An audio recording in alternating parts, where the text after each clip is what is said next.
Vitamin K antagonists show 100% oral bioavailability.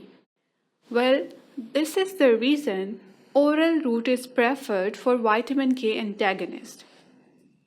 They can be given through parenteral route when needed, but usually it is avoided, as this drug has very narrow therapeutic window and can lead to severe adverse effects.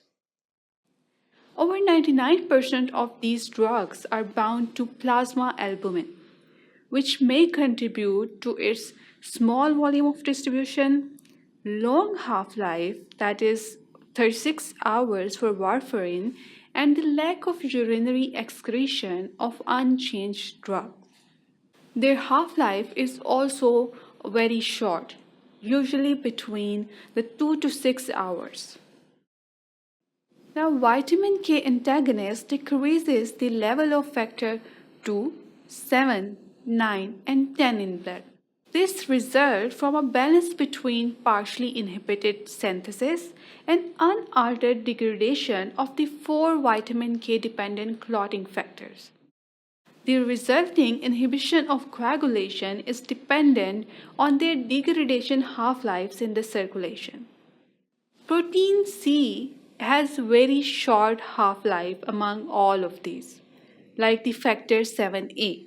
Thus, the immediate effect of vitamin K antagonist is to deplete the procoagulant factor 7 and anticoagulant protein C, which is the reason that creates a transient state of hypercoagulability.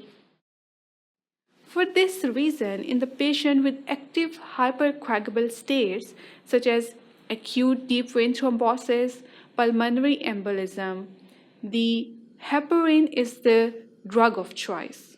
It is always used to achieve the immediate anticoagulation in such patient until adequate warfarin-induced depletion of procoagulant clotting factors is achieved.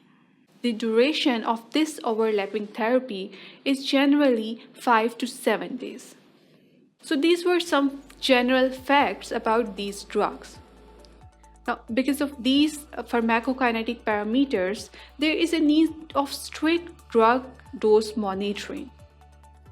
So let's move to the next section to discuss how drug dose regimen is decided.